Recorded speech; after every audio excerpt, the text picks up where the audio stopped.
Graça e paz, irmãos e irmãs. Amém? Amém. Estamos iniciando o nosso culto e eu me lembrei das palavras de Ruth, quando Noemi está regressando para casa, depois de ter perdido o esposo, ter perdido os 2 filhos, e insistir para que Ruth e Orfa fiquem na sua terra de origem.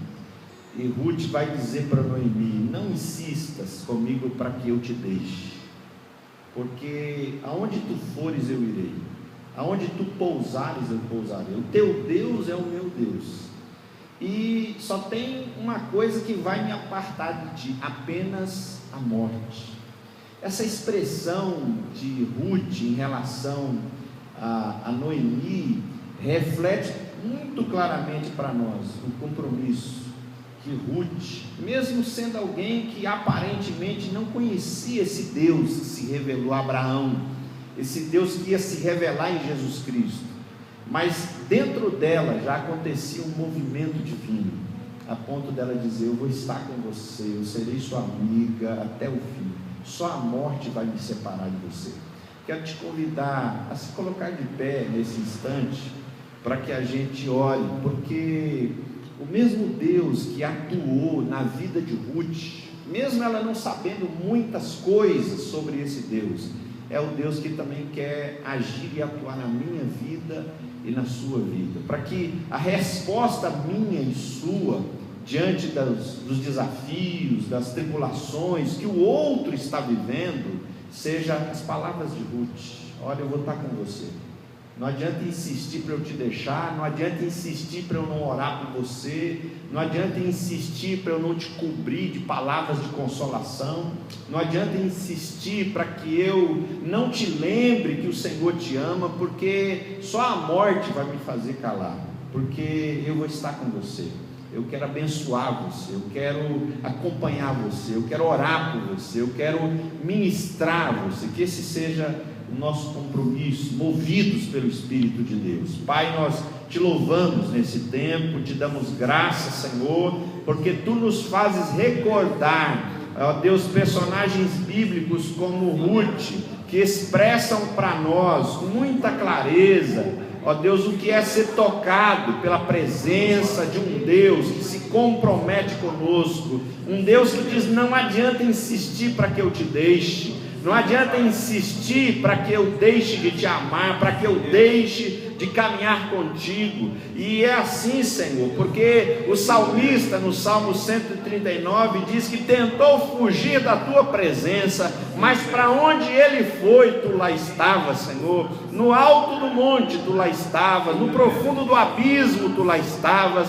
Não podemos jamais nos ausentar da tua presença, porque o teu amor comprometido faz com que tu estejas conosco em todo o tempo. Louvado seja o Senhor, que nesse tempo de orações, de canções, de palavra, de oferecer culto ao Senhor, tu renoves no nosso coração, Senhor, esse mesmo espírito, esse mesmo compromisso que havia em Ruth, de olharmos para as Noemis que estão à nossa volta, Senhor, e nos comprometer com elas para louvor da tua glória. Nós oramos e te agradecemos no nome de teu Filho amado, Jesus Cristo. Amém. Amém. Vamos louvar, o Senhor, porque Ele é bom.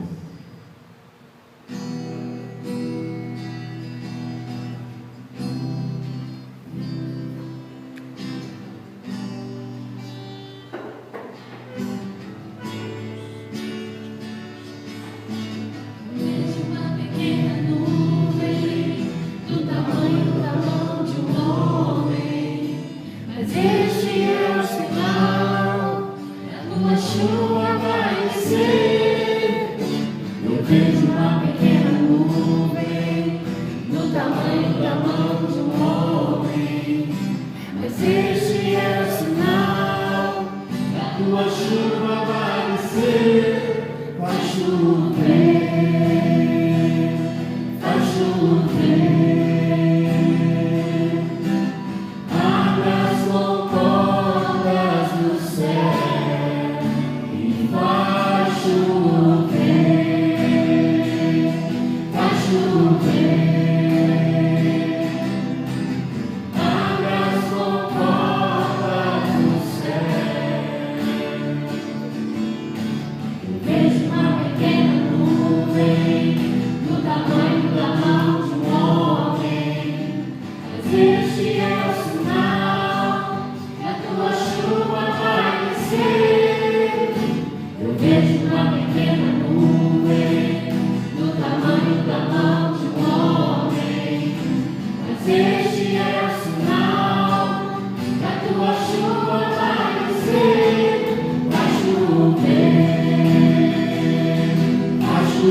Esse é um tempo de nós lembrarmos o quanto Deus é bondoso, e ao mesmo tempo de sermos lembrados acerca do fato de que Deus é bondoso, também nos atentarmos para o fato de que Deus nos convida a viver essa bondade, essa generosidade, essa misericórdia, esse desprendimento, essa generosidade que Deus expressa para conosco, essa liberalidade.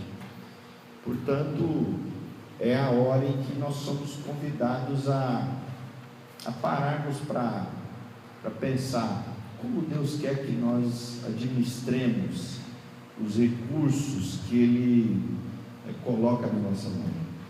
A Escritura nos apresenta uma direção. Por exemplo, o apóstolo Paulo vai dizer que existe a semente e o pão, que Deus nos dá semente e Deus nos dá pão. Semente para que a gente lance a terra, para que a gente plante, e pão para que a gente coma, a fim de prover o que precisamos como seres humanos. A Bíblia, por exemplo, fala do dízimo, das ofertas, que são maneiras de nós expressarmos a nossa gratidão, mas também são direções de Deus, mostrando de que modo Ele deseja que administremos os recursos que Ele coloca na nossa mão. E a Bíblia deixa claro que aquilo que Deus coloca na nossa mão, o desejo de Deus nunca foi e nunca será que nós consumamos aquilo que está na nossa mão conosco mesmo, pura e simplesmente.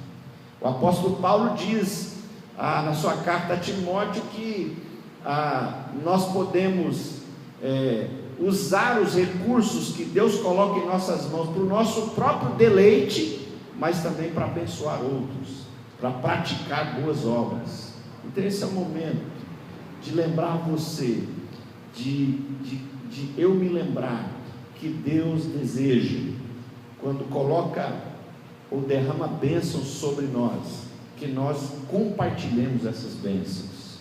E existem muitas imagens bíblicas que nos fazem lembrar, porque nós jamais vamos aprender a ser generosos somente orando e pedindo para Deus. O caminho da generosidade exige prática, exige exercício, exige desprendimento concreto, e que seja assim com você, que seja assim comigo, amém, meus irmãos?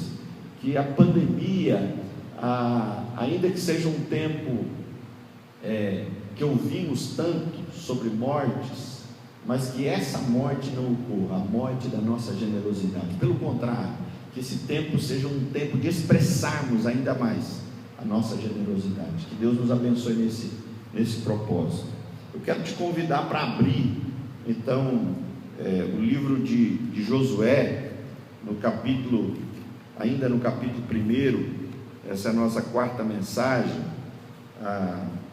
cujo tema é promessas, e o tema promessas é proposital, podia ser promessa, mas é promessas porque a gente identifica Deus prometendo, Deus se comprometendo, e identificamos também, ainda no capítulo 1, entre as tribos de Israel, um compromisso de 2,5 tribos em colaborar com Josué. Ou seja, Deus se compromete com a gente, desafia e nos desafia a nos comprometer com as pessoas. Deus ama a gente e desafia, ame teu próximo. Deus serve a gente e diz: agora segue o meu exemplo, sirva também o teu próximo. Deus dá, abençoa a gente, diz: agora abençoe o teu próximo. Então, existe basicamente 2 tipos de viver a fé. Basicamente, existem outros, mas eu vou falar de 2 tipos básicos.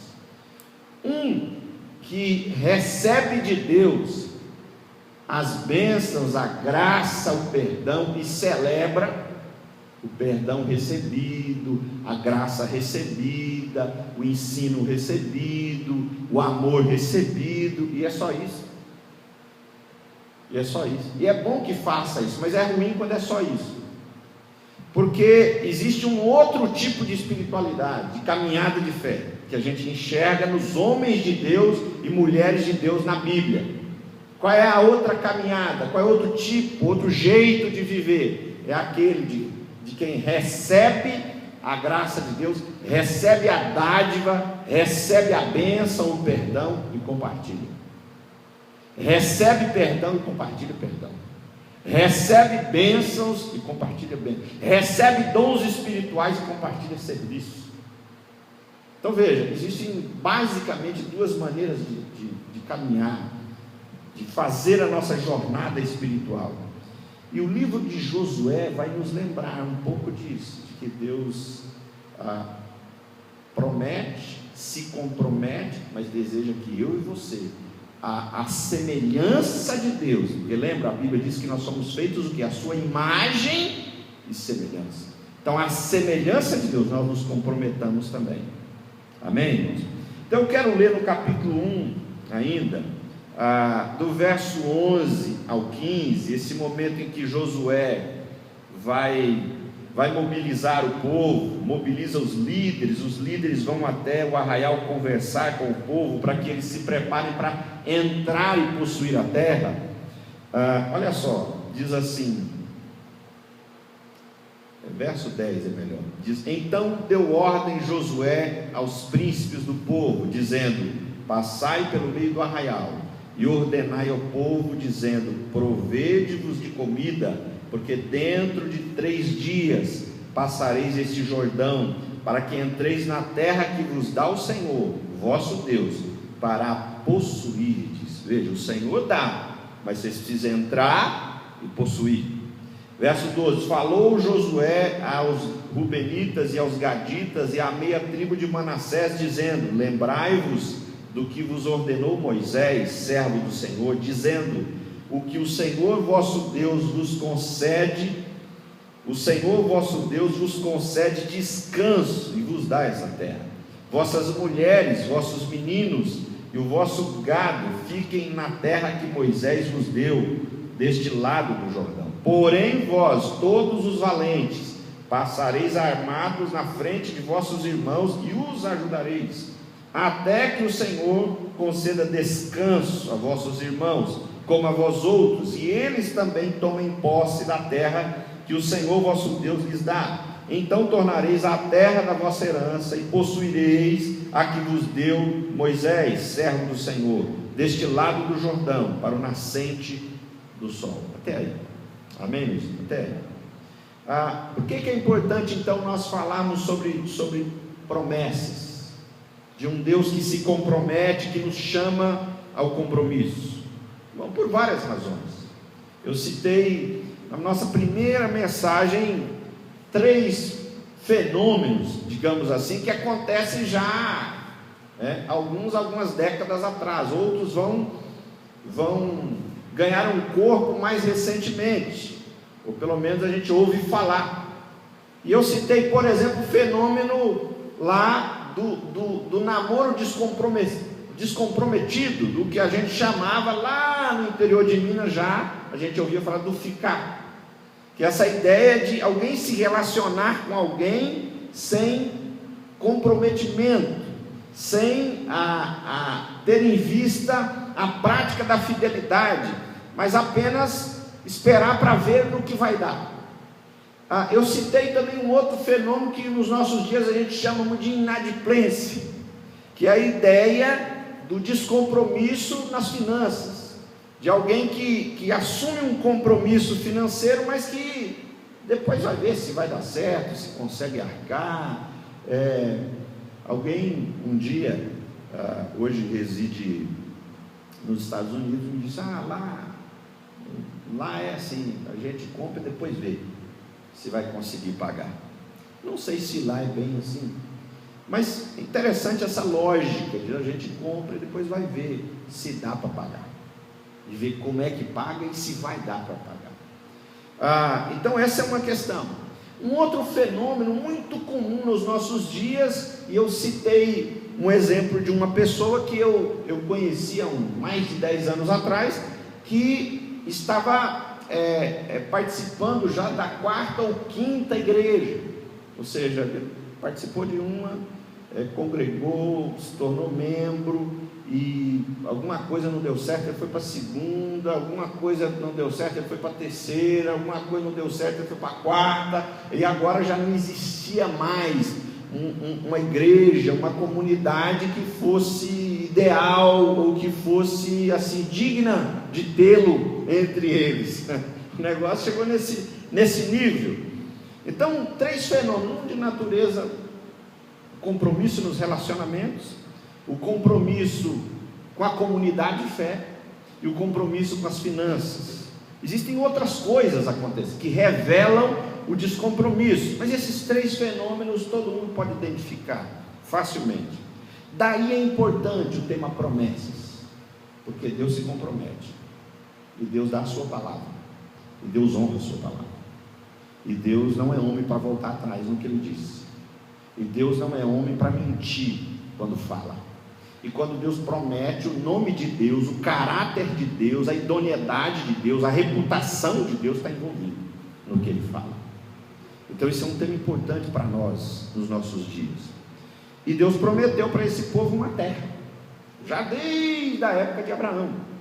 Prometeu dar aos seus descendentes uma terra. Agora tem algumas coisas nesse verso 11 ao 15 que trazem para nós alguns ensinos. Por exemplo, se eu e você queremos usufruir do que Deus prometeu nos dar, então nós precisamos abrir o coração para algumas verdades aqui, que eu quero repartir com você.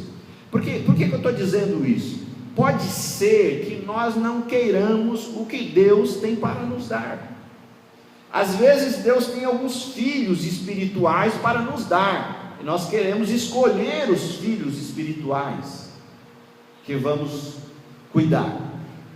Pode ser que Deus traga filhos espirituais para mim e para você, que não se perfumaram do modo como nós gostaríamos, não exalam o cheiro agradável que nós gostaríamos de sentir. Pode ser que esses filhos espirituais não cheirem tão bem, nós queiramos outros filhos espirituais.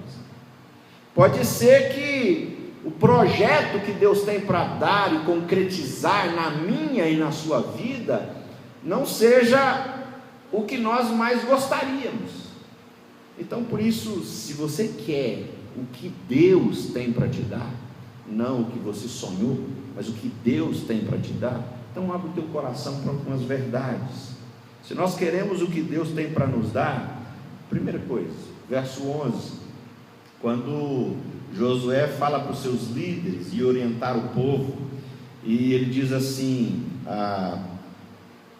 esse recado deve ser transmitido ao povo: provede-vos de comida, porque dentro de 3 dias passareis esse Jordão, entrareis na terra, e vocês vão possuir a terra, vão possuir a promessa. Então, mobiliza o povo, diga para o povo juntar recursos, se prover de comida, porque dentro de 3 dias eles passarão o Jordão. E é significativa a ideia do 3 dias, porque o 3 tem vários sentidos, mas um dos é de um ciclo pequeno, alguma coisa que começa e termina, um pequeno ciclo. O que o livro de Josué então nos ensina? Que se eu quero desfrutar do que Deus tem para me dar, não necessariamente do que eu planejei para mim, não necessariamente do que eu gostaria de receber, mas se eu quero desfrutar o que Deus tem para me dar, eu preciso me preparar. O povo foi convidado a se preparar. Só que tem uma coisa interessante: essa preparação do povo não é uma preparação tão longa como algumas pessoas costumam conceber. A preparação tem a ver com 3 dias, ou seja, um pequeno ciclo. A ideia é de que preparação tem a ver com algo que acontece a vida inteira, mas nós não podemos e o livro de Josué é um alerta para nós, por exemplo, pensar que para começar a usar os talentos que Deus nos deu, nós precisamos nos preparar praticamente a vida inteira. Tem gente que enterra talento porque acha que precisa se preparar a vida inteira. Quando a gente acha que nunca está pronto para começar a usar os talentos que Deus nos concedeu, o que acontece é que nós estamos dizendo, por exemplo, dentre outras coisas, que as orações que nós fizemos não valem muita coisa, que as orações que fizeram por nós também não valem muita coisa, que as mensagens bíblicas que ouvimos também não são tão poderosas assim, que as leituras e meditações que nós, no nosso quarto, realizamos com a palavra na mão, com o coração aberto, com desejo de ouvir a Deus, e de fato ouvimos, que isso tudo não valeu tanta coisa assim, porque afinal é preciso uma vida inteira de preparação para iniciar, ou para começar a usar o talento que Deus nos deu, ou para começar a servir com os dons que Deus nos concedeu. E aí a ideia é até que o Espírito não capacita tanto assim, porque o Espírito que dá dons, esses dons dados pelo Espírito não são tão eficazes assim, porque a gente precisa se preparar mais, e algumas pessoas levam a vida inteira se preparando, a vida inteira se preparando, sendo que a grande parte delas deveriam apenas crer no que já receberam, e a partir de crerem no que já receberam, agirem como quem creu no que já recebeu. Isso implicaria, por exemplo, em colocar em operação os dons que receberam, os talentos que receberam, colocar em prática os ensinamentos que já receberam, começar a compartilhar com outros o que já aprendeu, começar a orar por outros, porque entendeu que recebeu tanta oração, que agora é hora também da gente começar a orar por outros. Recebeu tanto ensino, que agora é hora também de começar a ensinar a outros.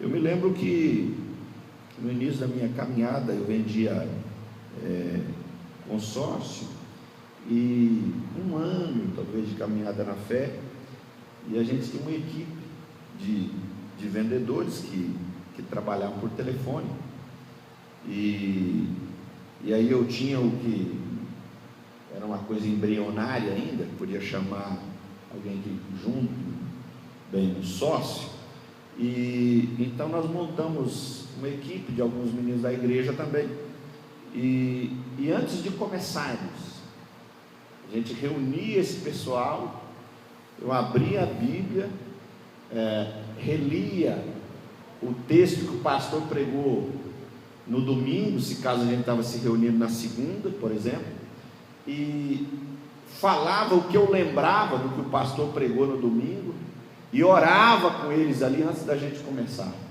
porque eu já tinha entendido que aquilo que eu estava recebendo no domingo não era só para mim, que eu era desafiado a compartilhar com as pessoas, que aquilo que eu estava recebendo, Deus queria repartir com todo mundo, e que aquele pessoal que estava ali era, por exemplo, pessoas com quem eu poderia compartilhar. Então essa é a ideia de que nós podemos nos preparar. Josué fala para o povo: se preparem, pessoal, vamos nos prover de comida, vamos nos ajeitar, mas daqui 3 dias nós vamos entrar na terra para possuir a terra.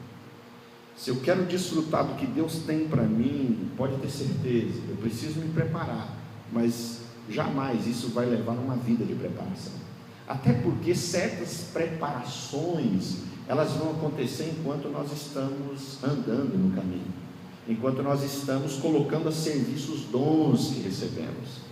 Certo amadurecimento vai acontecer na medida que a gente pega os dons que recebeu, a palavra que recebeu, e começa a caminhar com aquilo, servir com aquilo, e aí nós vamos sendo aperfeiçoados na medida em que servimos.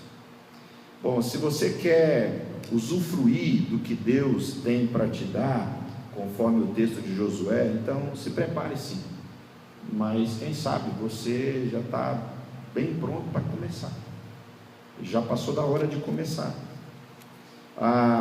Segundo ensino que esse texto traz para nós, se eu e você queremos desfrutar do que Deus tem para nós, do que Ele prometeu, do que Ele falou para nós, nós não queremos qualquer filho espiritual, nós queremos os filhos que Deus traz para nós.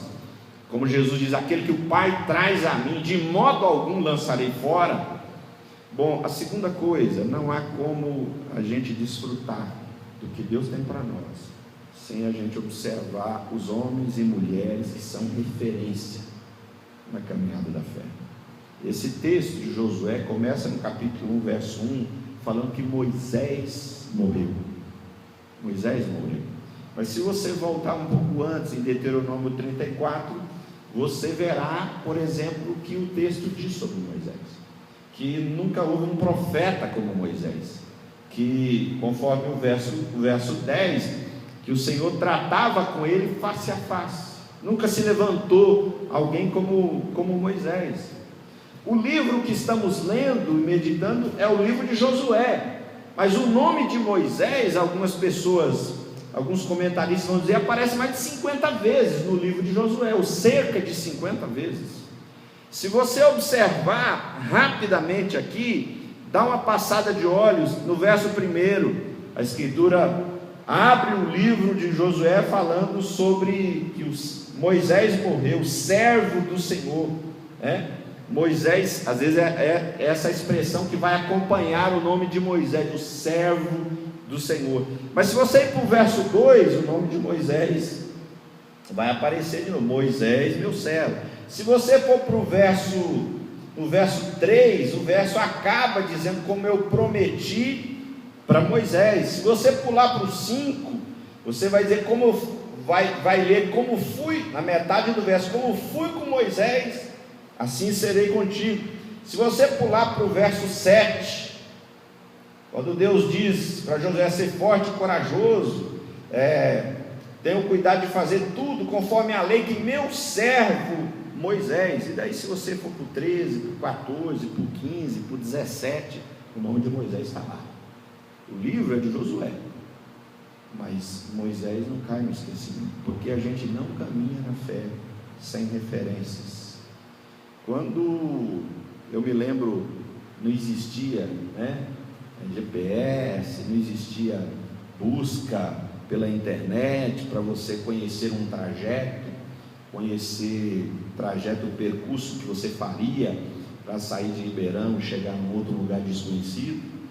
O que a gente costumava fazer, ou o ditado que a gente ouvia, pelo menos lá em casa, eu creio que por aí se ouvia, quem tem boca vai aonde? Vai a Roma. Quem tem boca vai a Roma. Ou seja, se você não tem vergonha de perguntar. Agora, uma das perguntas que nós fazíamos quando íamos para um lugar desconhecido era, me dá uma referência. Se eu nunca tivesse vindo a Ribeirão e quisesse ir para o banco, para ir para a igreja aqui, por exemplo, uma das coisas que a gente perguntava, não só onde fica, mas me dá uma referência. Qual é a referência? É perto de onde? Dá uma, duas referências para mim.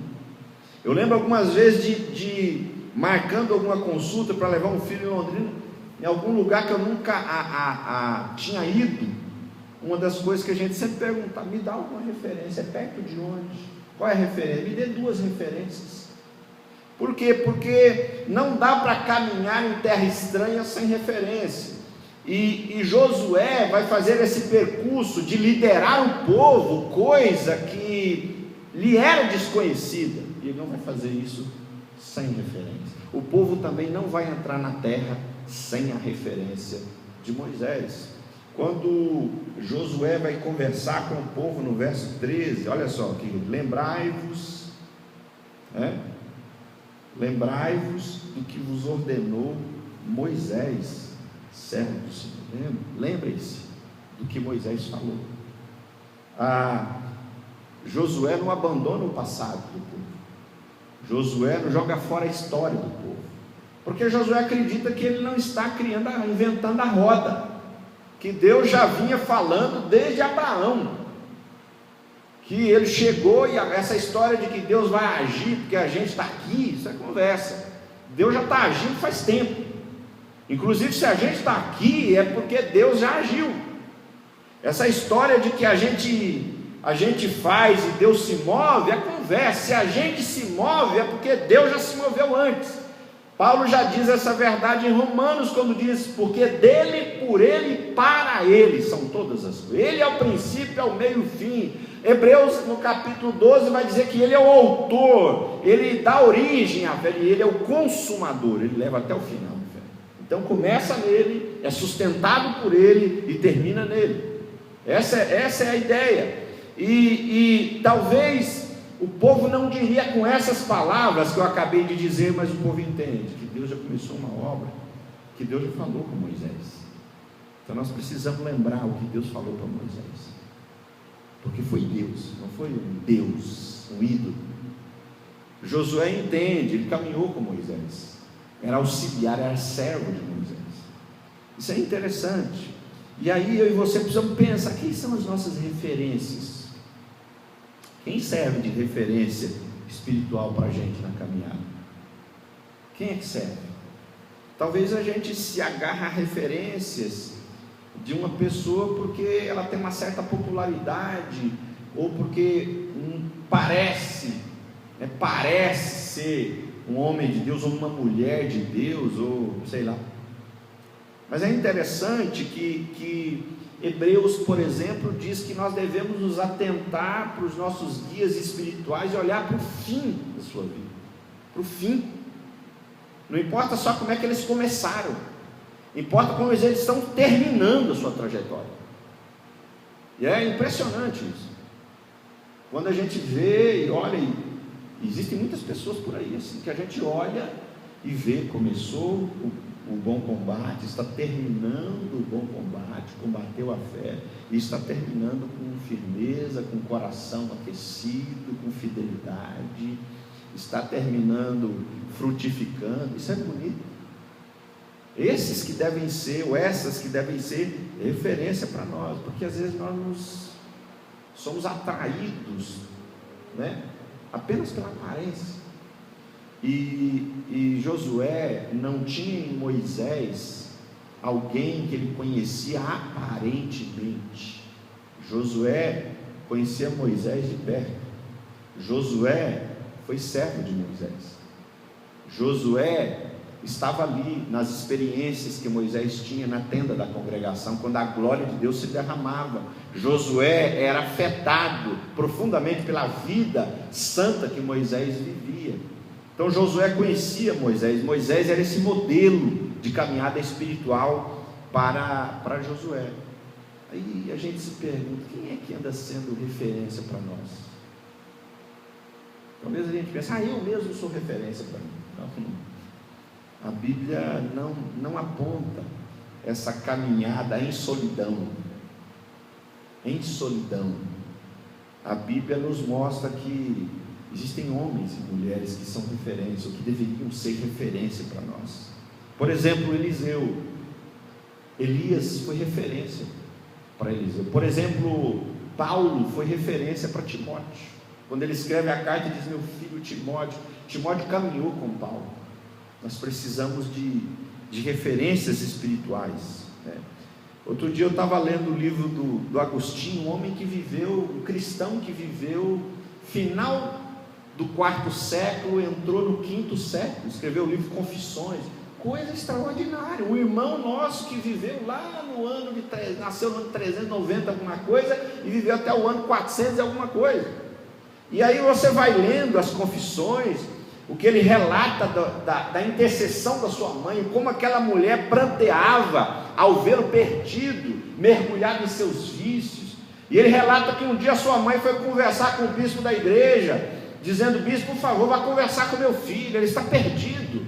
E aí o bispo teria dito: minha filha, como pode se perder o filho de muitas lágrimas?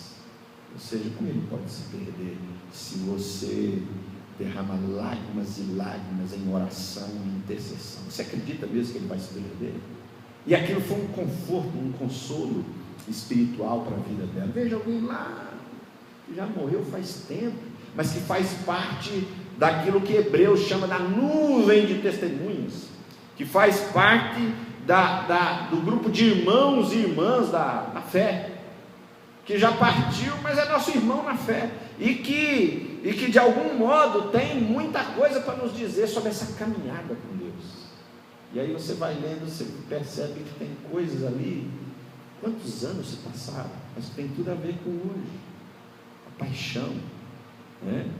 O amor, a devoção daquele homem ao Senhor, extraordinário, como que aquilo vai alimentando a alma da gente. Nós precisamos de pessoas que sejam referências para nós.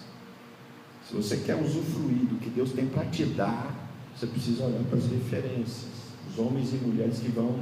Tiago diz isso quando lá no capítulo 4, se não me engano, quando ele fala do sofrimento e diz que é preciso ter paciência, ele diz: olha para a paciência de Jó, olha para a paciência, olha para o que os profetas sofreram, ou seja, eles são modelo para nós.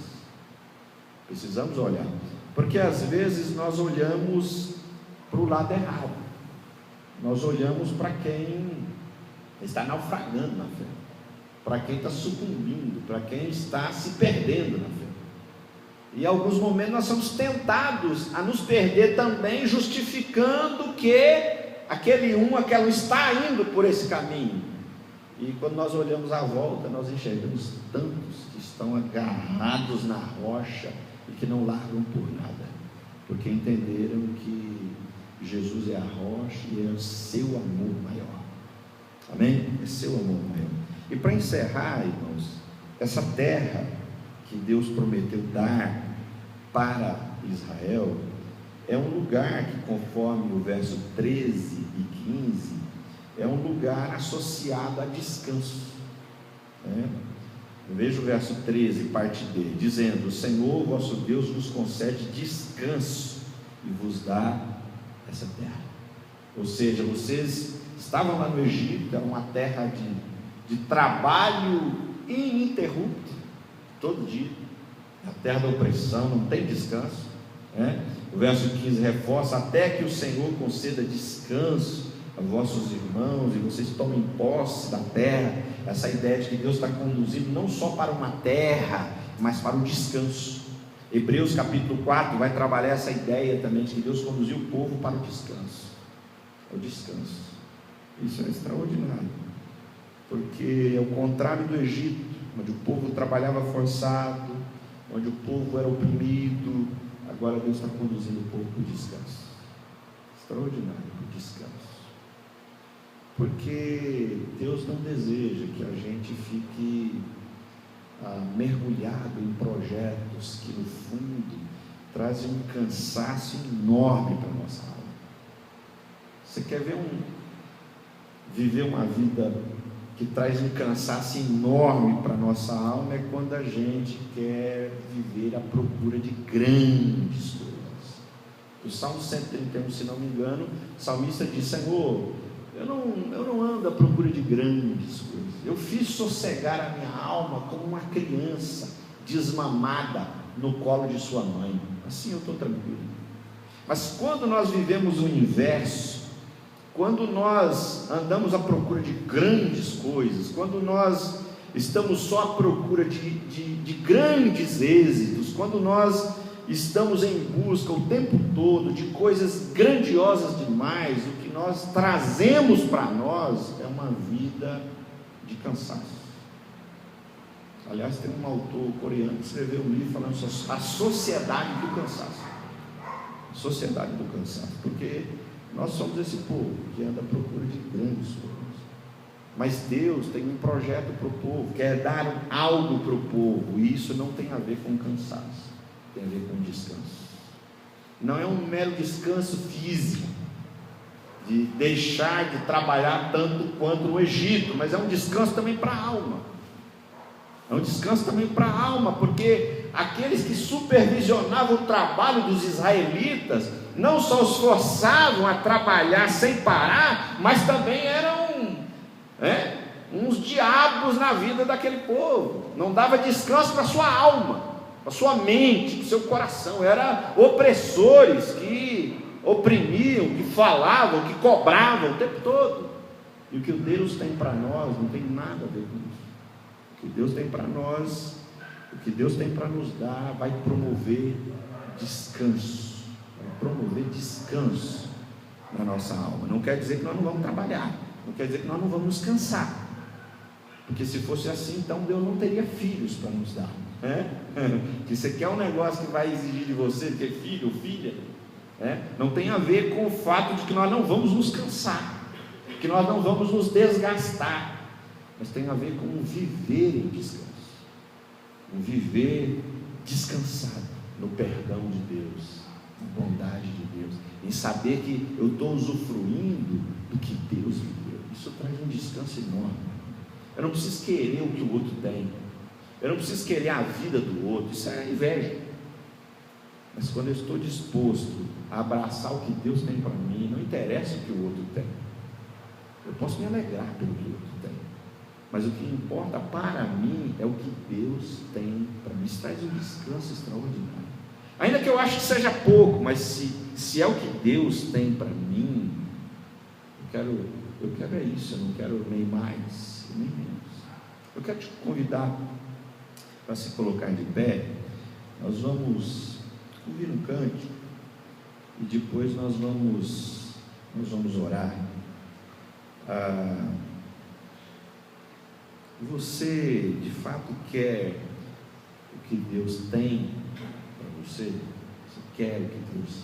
Será que eu quero o que Deus tem para mim? Às vezes dá até medo de a gente perguntar, né? Às vezes a gente tem medo, o que Deus tem? O que Deus tem para mim? Tem gente que tem medo de perguntar: Deus, o que o Senhor tem para mim? O que o Senhor quer para mim? Eu quero isso, o que o Senhor quer? Vamos lembrar, a Bíblia vive dizendo que não temas, não temas. O que Deus tem para nós não é algo temível, não é algo temível. Então não temas perguntar: Deus, o que o Senhor tem para mim? O que o Senhor tem para mim? Feche os teus olhos, se você conhece a canção, cante. Se não, deixa o Senhor continuar ministrando o seu coração, e depois nós vamos orar, encerrando. Aleluia, Pai.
Senhor,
bendizemos por tua glória e por tua bondade, que podemos provar, podemos experimentar, Senhor, podemos experimentar o teu doce Espírito aqui, e é isso também que o Senhor quer nos dar, mais do teu Espírito se derramando sobre nós de maneira copiosa, de modo que o Senhor não traga para nós uma terra como deu para o teu povo no tempo de Josué, mas o Senhor quer trazer para nós uma vida que foi expressada, que foi vivida, que foi revelada na pessoa de teu Filho Jesus.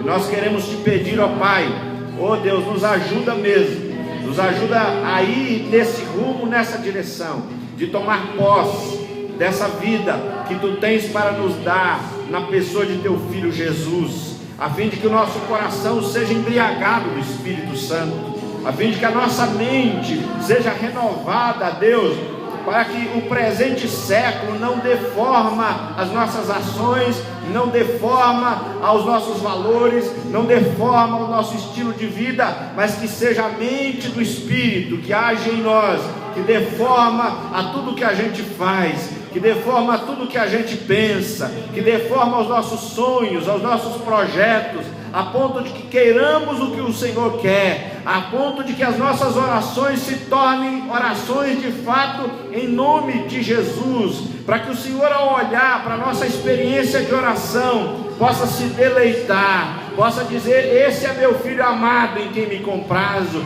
essa é minha filha amada em quem tenho prazer. Que o nosso coração anseie por aquilo que é anseio do teu coração, ó Pai. Que os nossos sonhos não sejam mais os nossos meros e pequenos e rasteiros sonhos, mas que nós passemos a sonhar alto, passemos a voar alto, Deus, ó Deus, o voo do teu Espírito, os sonhos do teu Espírito, ó Pai, que são sonhos infinitamente maiores, que são sonhos infinitamente mais nobres.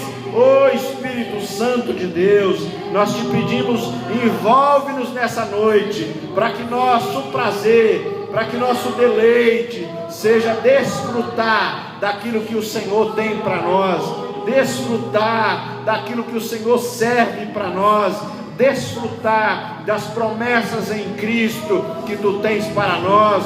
E o apóstolo Paulo já nos diz que bendito é o Deus e Pai de nosso Senhor Jesus Cristo, que nos abençoou com toda a sorte de bênção espiritual nas regiões celestiais em Cristo Jesus, porque em Cristo nós estamos assentados nas regiões celestes. Louvado seja o teu nome, ó Pai. Nós queremos desfrutar dessa vida, nós queremos viver assentados nas regiões celestes, nós queremos orar no Espírito Santo, não orar na carne, não orar pela carne, não orar movido pelo eu, mas orar movidos pelo Espírito, ó Deus, em nome de Jesus. Toma teu povo congregado aqui, Senhor.